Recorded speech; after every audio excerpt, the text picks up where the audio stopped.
अब प्रफुल्लित लगी, अब अपनी शक्ति को खर्च नहीं करेंगे दुनिया में, अब आत्मा को उद्धार करेंगे, भजन करेंगे। नहीं तो दो तरह के लोग बीमारी हो जाएंगे, चला नहीं जाएगा पर से। जवानी अवस्था में क्यों हो जाता है, पैर दर्द चला नहीं जाता, सब शक्ति बाहर निकल गया, कुछ बचा नहीं, सारा तेल निकल गया, अब कुछ बचा नहीं थे।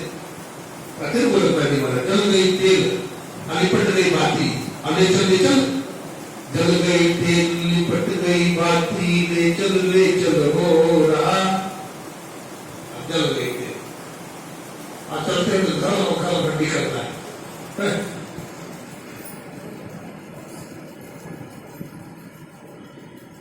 शक्ति का दुरुपयोग नहीं करिए, संयम से रहिए, तब भजन बनेगा।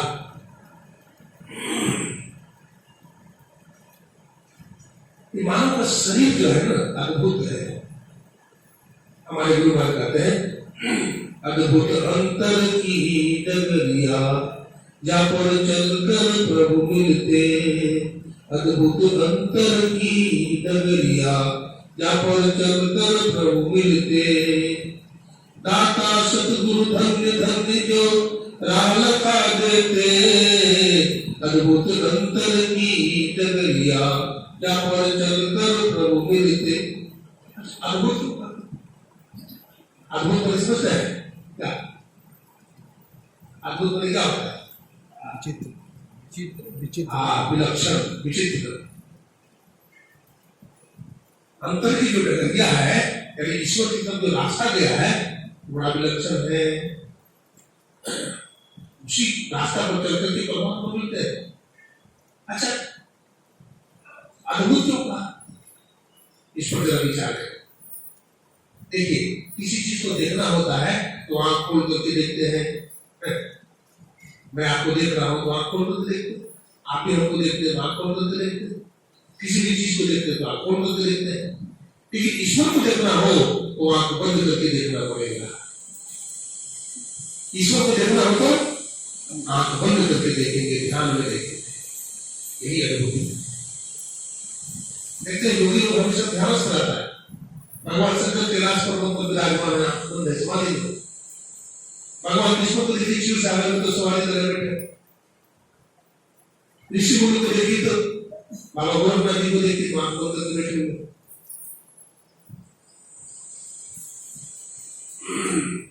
ईश्वर जब भी मिलेंगे तो ध्यान से मिलेंगे। भगवान बुद्ध ने कहा ज्ञान बिना ध्यान नहीं, ध्यान बिना ज्ञान नहीं। जो ज्ञान और ध्यान दोनों रखता है निर्वाण के समीप है। हे भिक्षु, ध्यान कर, सावधान रह, अपने चित्त को खुशी की तरफ लेगा, ताकि बेपरवाही के बदले नरक में लोहे का गोला न निकलना पड़े और जलते समय चिल्लाना न पड़े कि दुख है। तो मैं कह रहा था जवान बेटा जवान बहू के सामने ज्यादा होशियार नहीं बनिए। ज्यादा होशियार बनिएगा तो बेटा समय बर्बाद करेगा, आपके समय को भी बर्बाद करेगा। जिम्मेवारी सौंप दीजिए। जब बेटा योग्य हो जाए आप जिम्मेवारी सौंप दीजिए और आप फ्री हो जाइए और सत्संग भजन करके कम्युनिकेशन पूरा कर लीजिए। गाड़ी देते हैं जब रेट हो जाती है तो कवर करने का प्रयास करते, जब मौका मिल जाता है कवर करती है और फिर स्टेशन पर सही टाइम में आ जाती है। हम जिस ट्रेन पर आ रहा था और वहां मोदी एक्सप्रेस मैं दिल्ली से पकड़ा तो एसी कंपार्टमेंट में था, टिकट बना दिया था, लोगों को बैठा हुआ था तो टीटी बार बार आता था और रात से रात बज गए थे करीब। कई बार टीटी आया, हमको बैठा हुआ देखा तो कहते स्वामी जी आप सोते नहीं क्या? जब भी आता हूं तो बैठे रहते हैं, इसमें टिकट करवाए हैं तो टिकट क्यों करवा, टिकट क्यों लिए इसीलिए आप सोते ही नहीं। जब देखे तो बैठे हुए तो मैंने कहा मैं इसी में टिकट इसलिए थोड़ा लिया था सोने के लिए, बैठ करके भजन करने के लिए इसी में टिकट लिया था। अब वो टीटी बोलता है, स्वामी जी हम बहुत उलझन में फंसे हुए हैं। बोला क्या उलझन? बोला हमारी 3 बेटी है और शादी करती नहीं। अपने घर की समस्या बताने लगा। तो घबराइए नहीं, अभी समझ नहीं आया है। इसी चीज का योगायोग होता है ना, तब काम होता है। अभी योगायोग नहीं है, तो नहीं अब लगता है हमारी बेटी तुम्हारी रह जाएगी। नहीं, ऐसा नहीं, ऐसा नहीं। परमात्मा ने अपनी सृष्टि में लड़का लड़की दोनों को बना कर भेजा है। समय आएगा जोड़ी मिल जाएगा, आपको चिंता करने की जरूरत नहीं।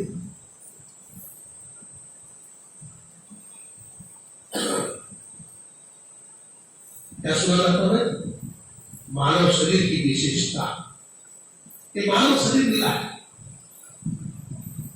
भजन करने को मिला है और भजन नहीं कर पाते हैं।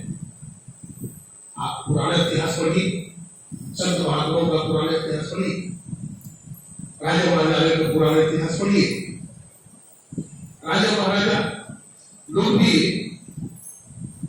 राजपाट छोड़ करके भजन किए। बाबा गोरखनाथ जी महाराज को देखिए, राजा का बेटा। भगवान बुद्ध को देखिए, राजा का बेटा।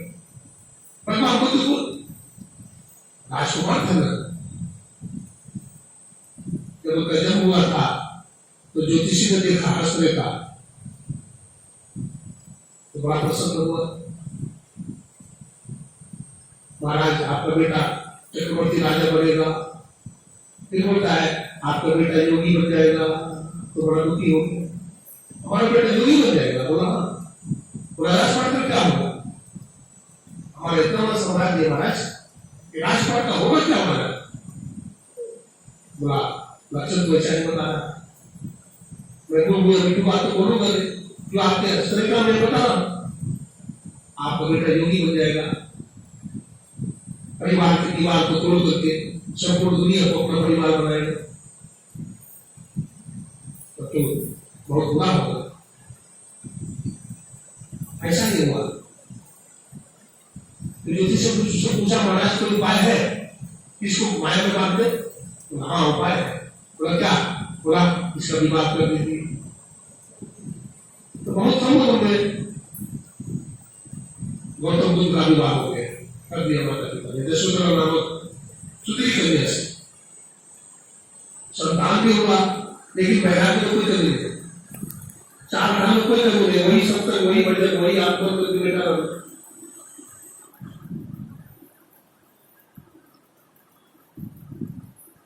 बेटा का निधन हुआ, राजा सुखदेव ने बहुत बड़ा समारोह मनाया। बड़े बड़े राजा महाराजे सारे प्रजापति को निमंत्रण दिया, भोज भंडारा है। लेकिन बुद्ध को कोई खुशी नहीं है, कोई खुशी नहीं है। बुद्ध का पाने का नाम क्या था? सिद्धार्थ के मन में कोई खुशी नहीं है। हमारे पिताजी का दिमाग खराब तो नहीं हो गया? और कितना लोग जन्म लेते हैं, मरते रहते हैं। आज बेटा का जन्म हुआ तो इतना खुशहाली, इतना आनंद। आज बुद्ध के मन में आया कि आज मैं राजपाट का परित्याग कर दूंगा।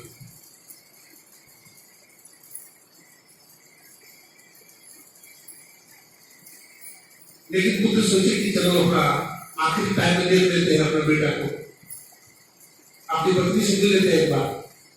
जाते हैं तो क्या लेते हैं? बेटा जो राहुल था ना, राहुल गुलाब के फूल पर सज्जा पड़े तो बेटा बड़ा सुंदर चेहरा, धर्मपत्नी के फूल की सज्जा पर सोई हुई है यशोधरा, मुख मलिन हो गया है। खुद आगे बढ़ने लगे तो माया ने पीछे खींच लिया। खुद फिर ताकत लगाया, बोला नहीं है माया है, आगे बढ़ गए। अब पीछे मुड़ कर नहीं देखे, अपने साथी से कहा दरवाजा खोल दो। बैराग हो गए। पिताजी ने बहुत समझाया सिद्धार्थ को, बेटा सिद्धार्थ तुम चले जाओगे तो मैं मर जाऊंगा। जैसे पानी से मछली को निकाला जाता है तो मछली प्राण गवा देती है। राजा दशरथ कोई कितना वो था पुत्र से नहीं कि भगवान राम वन चले गए। भगवान राम की वियोग में राजा दशरथ जिंदा नहीं रहे, वनवास में तो भेज दिया। वो था पत्नी के प्रेम में फंसे हुए थे, ठीक है कि प्रेम में भेज तो दिया, लेकिन राम से बड़ा प्रेम था। राम नाम कही राम कही, राम नाम कही राम, कर परिहर रघुवर बिरहा, राम हृदय सुधा। कहाँ चले गए दशरथ? सुधाम देवता के लोग कोई चले गए, ब्रह्मलोक नहीं गए। अब भगवान राम की पिता से ब्रह्मलोक जाना चाहिए, नहीं गए, स्वर्गलोक गए।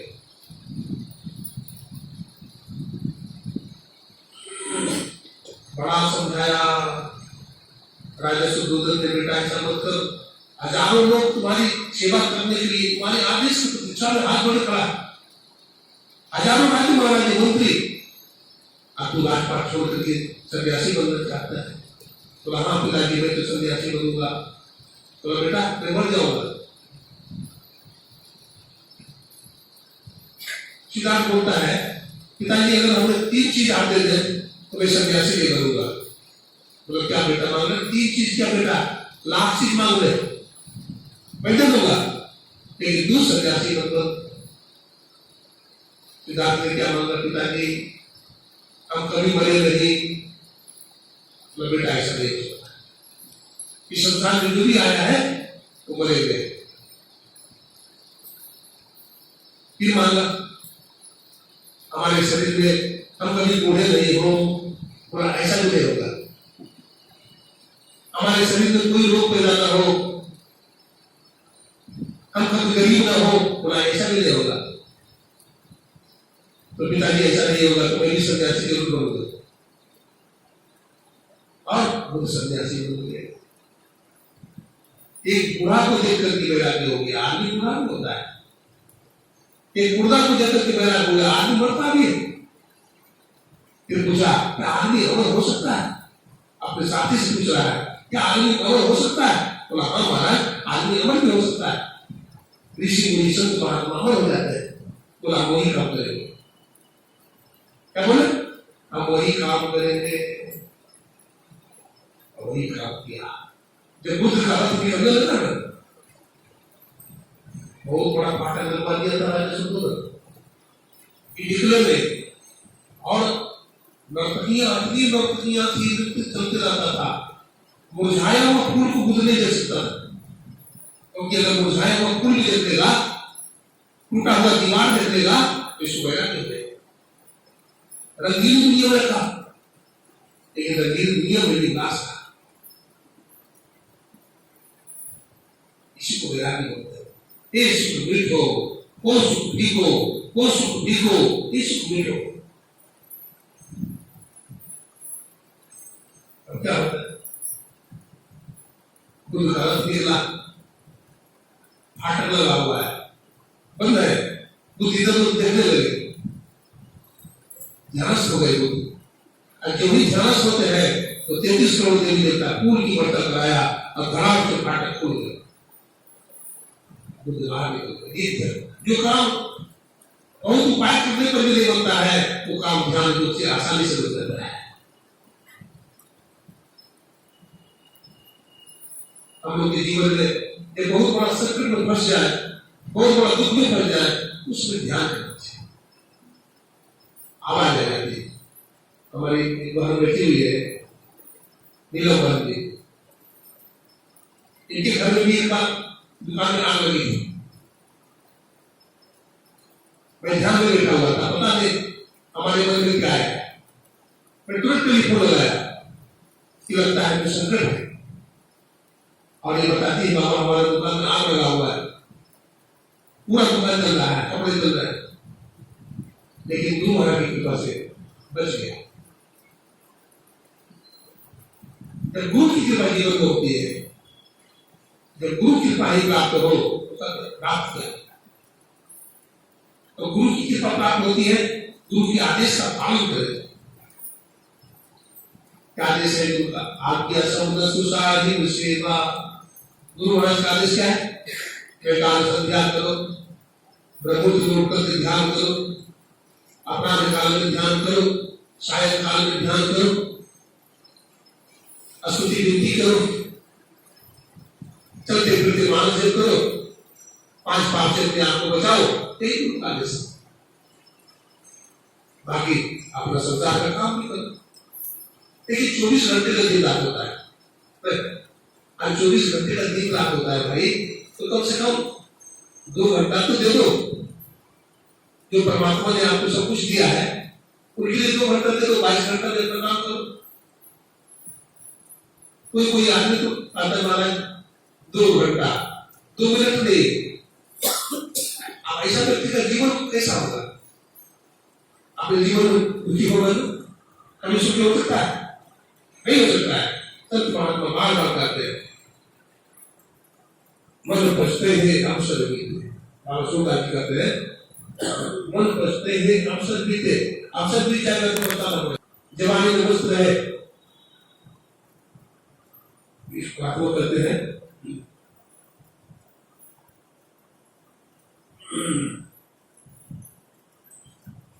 वृद्ध भयो तन का अपन लागे, कपटित बात भरी, लक्ष्मी पति पश्चात से पर अब अवकाह करी। अब बुढ़ावस्था में कपटित बात कर देता है। कोई भी हम काम नहीं करता, आप कोई सूत्र नहीं, कान से सुन नहीं सकते, कंठ में गलगल होता है, बोल नहीं सकते, आवाज सुनता, बेटा बेटी परिवार वाले लोग सुनता नहीं, बुढ़ा को सुनता है, दरवाजे पर लाठी लेकर बेटा रहता है, और टुकुर टुकुर सबको देखते रहता है। अरे भाई ये मानव शरीर मिला है, तुम इतने महान हो गए, इतने मूर्ख हो तुम, वजन नहीं किया, क्या मुंह में फंसा हुआ है? मोह का त्याग करो। जब रामकृष्ण जी महाराज पृथ्वी छोड़ने लगे तो सबको कमरा से बाहर निकाल दिया, शिष्य को भी सबसे मोह तोड़ दिया। और विष्णु दामन बड़ी महाभारत जब शरीर छोड़ने लगे तो अर्जुन बड़ा प्यारा था। अर्जुन को लिखा हटो, बोला नहीं जाना चाहिए, हम कैसे हटे? बोला हटो, केवल भगवान कृष्ण रहेंगे, तुम लोग सब हट जाओ। दुर्योधन को हटा दिया, सबको हटा दिया, हमारे गुरु महाराज ने सबको हटा दिया, सबसे नाता तोड़ दिया। नाता तोड़ने की किसी को सबसे अट्रैक्शन नहीं, एकदम सबसे बिल्ला। कीड़ा को देखे हैं, कीड़ा को देखिएगा तो ऊपर से जुड़ा हुआ है लेकिन भीतर से फटा हुआ है। अच्छा नारियल को देखिए, नारियल को हिलाई नहीं, ऊपर से तो लगता है पूरा जुड़ा हुआ है लेकिन अंदर अलग है। नारियल की तरह दुनिया बनेगी, कीड़ा की तरह नहीं संसार में। नाव पानी में रहे तो कोई बात नहीं, नाव में पानी नहीं घुसना चाहिए। अगर नाव में पानी घुस जाएगा तो नाव सड़ जाएगा। हम संसार में रहे, संसार के व्यवहार करें, लेकिन संसार के पदार्थों से हमें मोह नहीं होना चाहिए। इस संसार में जीने की युक्ति है और युक्ति से मुक्ति मिलती है। आप श्रीमद् भगवद गीता पढ़िए, वहां सकाम कर्म और निष्काम कर्म का वर्णन मिलता है। सकाम कर्म मतलब लोग लालच से कर्म करना, अब निष्काम कर्म मतलब कोई लोग लालच नहीं है। एक गुरु महाराज का काम है, इसको कर रहे हैं तो आपको वो नहीं मांगेगा, कर्म नहीं मांगेगा। ये कर्म का ही बंधन बन रहा है और कर्म का फल भोगना पड़ता है। श्रुति कहती है अवश्य भोक्तव्यम कृतम कर्म फलम शुभाशुभ। कर्म के फल से आप नहीं बच सकेंगे। अरे भाई और कोई विष्णु कर्म के फल से बचे, उनको भी बोलना पड़ा। गंगा पुत्र विष्णु थे, कोई गंगा जी में स्नान करके पाप होना चाहता है, लेकिन तो गंगा पुत्र विष्णु थे वो, लेकिन उनका पाप नहीं धुला तो दुनिया तो धुलेगा नहीं धुले।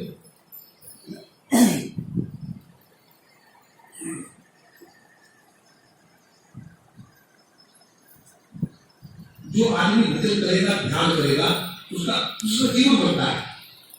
तो महापुरुष चलते हैं, दूर से देखने से लगते हैं तो महापुरुष आ रहे हैं, पता चल जाता है। एक नगर में एक बनिया था, बड़ा शक्तिवादी था, दुकानदारी करता था, डंडी नहीं मारता था, बोलते हैं बोलो बम करो बम, डंडी नहीं मारता था, एकदम आप कभी झूठ नहीं बोलते थे। तो जिस नगर में रहता था वो बनिया बड़ा शक्तिवादी था, बड़ा शक्तिशाली था और भजन भी बहुत करता था। एक बार की बात है, उस नगर में अकाल पड़ गया, भयंकर अकाल पड़ा। आप कुछ उपाय करो। तो राजा ने ब्राह्मणों को बुलाया, ब्राह्मणों को बुलाया, सत्संग हो रहा है, हवन हो रहा है, गोत्र का अनुष्ठान हो रहा है, रुद्राभिषेक हो रहा है, सत्संग चल रहा है, लेकिन फिर भी वर्षा नहीं। जब वर्षा नहीं हुई तो राजा के पास फिर गया कि महाराज वर्षा तो हुई नहीं। तो राजा ने प्रजा से पूछा कि भाई अब क्या उपाय करें, आप ही लोग बताओ, जिससे वर्षा हो जाए, आप लोग बताओ, सलाह दो। तो कुछ नगरवासियों ने कहा कि महाराज इसी गांव में एक महात्मा रहता है,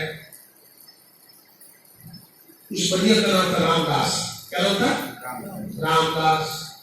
दुकानदारी करता था। बोला ये सत्यवादी है और ये बहुत भजन भी करता है, अगर ये परमात्मा से प्रार्थना करेगा तो वर्षा जरूर होगी। तो उससे प्रार्थना करेगा, हम लोगों की बात को नहीं मानेगा, लेकिन आप महाराजा है, आपकी बात मानेगा। बोला ठीक है। राजा का पालकी तैयार किया गया, पालकी पर चढ़कर के राजा गया, उसके घर में गया हो राजा और उस बनिया से कहा, उस बनिया को प्रणाम किया राजा। अब महाराज मैं आपको प्रणाम करता हूँ। बोला राजा साहब आप आपको प्रणाम करते हैं, आप तो हमारे राजा साहब, बैठने की कुर्सी देने लगा, मैं कुर्सी पर नहीं बैठूंगा, मैं नीचे बैठूंगा। बोला नहीं महाराज आप महाराजा है, आप उसी पर बैठिए, बोलना मैं जमीन पर बैठूंगा। जमीन पर एक आसन देंगे। बोले महाराज आप आना कैसे हुआ बताए। उन्होंने कहा कि महाराज आप जानते हैं अकाल भयंकर अकाल है, वर्षा नहीं हुई है। तो बनिया ने कहा कि आप हवन कराएं, आप सत्संग कराएं, आप अनुष्ठान कराएं, वर्षा होगी। तो सब अनुष्ठान करा दिया, सब उपाय कर दिया, वर्षा नहीं हुई। तो आप एक ही उपाय, बोला क्या? बोला आप सत्यवादी है, आप भजनानंदी है, हम लोग की प्रार्थना ईश्वर ने नहीं सुना, लेकिन आपकी प्रार्थना अवश्य सुन लेंगे, इसलिए आप प्रार्थना करें। तो लजा गया बेचारा, वो भजनानंदी बन गया, लजा गया। बोला ऐसा थोड़े है कि मैं बहुत भजन करता हूं और हमारी बात का ईश्वर सुनेंगे। बोला हाँ अवश्य सुनेंगे। देखिए भगवान का भक्त बोलता है तो माइक में बोलता है, और संसारी आदमी बोलता है तो बिना माइक का बोलता है, और माइक से आवाज गिरती हो जाती है। द्रौपदी मैया ने जब पुकारी तो भगवान माइक में बोल रहे थे, भगवान की कान में आवाज आई। ध्रुव जी महाराज ने पुकारा, भगवान आए, प्रहलाद जी पुकारा, मीराबाई पुकारी, भगवान नाम प्रसाद में रूपे योगी नाम रूपे च मद भक्त्या गायन्ति तत्प्रतिष्ठा विनारद।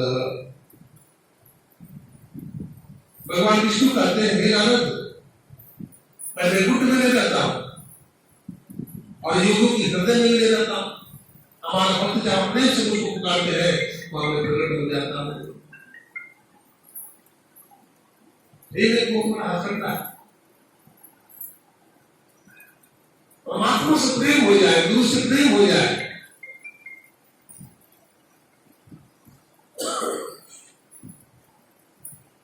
अब भैया ने सोचा कि भाई दुनिया के कल्याण की बात है, अब अगर हम प्रार्थना नहीं करते हैं तो स्वार्थी कहलाएंगे। राजा साहब हमारे दरवाजे पर आए हुए हैं, तो प्रार्थना कर रहे हैं, हाथ जोड़ करके प्रजा के कल्याण के लिए कुछ करना चाहिए। तो भैया ने कहा ठीक है महाराज, मैं प्रार्थना करता हूँ भगवान से। ध्यानस्थ हो गए और उसकी आवाज परमात्मा ने सुन लिया। आसमान में चारों तरफ काले काले बादल गिराए और उसका धार बारिश होने लगी। 2 दिनों तक लगातार बारिश, अब चारों तरफ पानी पानी और चारों तरफ अच्छा। तो गृहस्थ जीवन में भी बहुत अच्छे अच्छे सत्संग है, ऐसा नहीं है। गृहस्थ जीवन में बहुत अच्छे अच्छे सत्संग है जो छिपकर के रहते हैं, भजन करते हैं। भजन छिपकर करने की जरूरत है, भजन छिपकर करने की जरूरत है। कुछ चीज ऐसी है जो छिपाने से बढ़ता है। आप देखते हैं किसान खेत में भी बोता है, ऊपर में रह जाता है, उसको चिड़िया क्या करती, चुग जाती, अथवा चिड़िया नहीं चुगती तो सूख जाता है दूध। लेकिन जो भी मिट्टी के अंदर चला जाता है उसको चिड़िया नहीं चुगती, उसमें अनुभव नहीं होता है। ठीक उसी प्रकार से तो भजन भक्ति जब छिपाते हैं, कोई बात नहीं, बैठो। तो भजन को भी अगर हम छिपाएंगे तो बढ़ता है। भजन को प्रकट नहीं करना चाहिए। बाबा गरीबदास जी कहते हैं, भक्ति करे पाताल में प्रकट हो आकाश। भक्ति को पाताल में छिपकर के नहीं करेगा, लेकिन प्रकट आकाश में होगा। आप देखते होंगे कभी कभी ऐसा होता है कि सूर्य भगवान को बादल ढक देता है, लेकिन फिर भी सूर्य की गर्मी हमारे पास आती है। ठीक उसी तरह से भजन का भी तेज होता है। ये भजन में जो तेज है वो भी प्रकट होता है। गुरु महाराज अपने को छिपाने का कितना प्रयास किए, लेकिन प्रकट हो गए गुरु महाराज, कई जगह प्रकट हो गए। आप बताते पढ़िए गुरु महाराज का, कई जगह लिख दिए गुरु महाराज, समझा मेरी कथा कहूंगा। अब बात का ऐसा देखिए, बड़े महर्षि नहीं है, नमूना रख दिया, यदि सुख प्राप्त हो। और एक जगह और कहते हैं, सुखमनिया में मोरी नजर लागी, यानी सुखमनिया में हमारी नजर लग गई है, अगल बगल कहो दृष्टि में डोले, लेकिन भाव बस हो गया। गुरु महाराज ने बहुत छिपाए, लेकिन फिर भी प्रकट हो गया। भजन करने का आठ डालिए, संस्कार बनाने से बनता है।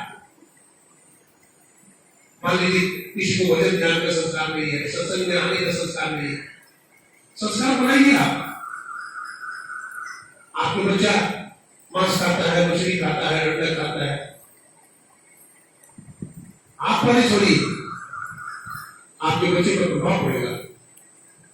आप अगर चाहते हैं हमारा बेटा अच्छा बने, 24 घंटा बच्चा तो आजकल टेलीविजन लगा रहता है, आपका मोबाइल चलाना, बढ़िया बात है, मोबाइल चलाना नहीं चाहिए। आज कंप्यूटर इंटरनेट का जमाना है, लेकिन गलत चीज मत देखिए, गलत चैनल पर देखिए, उससे हमारी बुद्धि खराब होती है। विज्ञान विज्ञान है, ओम नमः शिवाय है, जहां बहुत सारा पवित्र है, अभी हम भजन कर सकते हैं।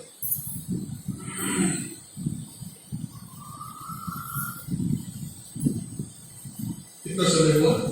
कुछ लोग कहते हैं कि महाराज आसन कैसे जमाएंगे, पैर में दर्द होता है, बेटा नहीं रहता। आप थोड़ा सा सुबह उठकर टहलिए, सुबह में गर्म पानी पीजिए। और जो कहते हमारा शुगर हो गया है, शुगर का खाट है, आप मेथी दाना खाइए, ठीक है? रात में 1 चम्मच मेथी दाना भिगो दीजिए पानी, और सुबह में क्रियाक्रम से निकलित होकर है ना, चबा देंगे उसको, मेथी को, और ऊपर से पानी पीजिए। आपसे लोग करें, सुबह में आप पानी पीते हैं तो आप बासी को पानी पिए, खुला करके पानी नहीं पिए।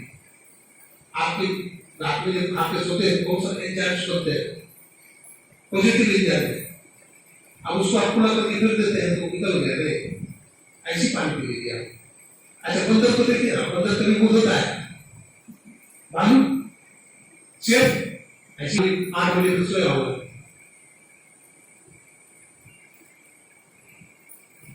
आप बीमारी बोल देते हैं बहुत लोग जागी।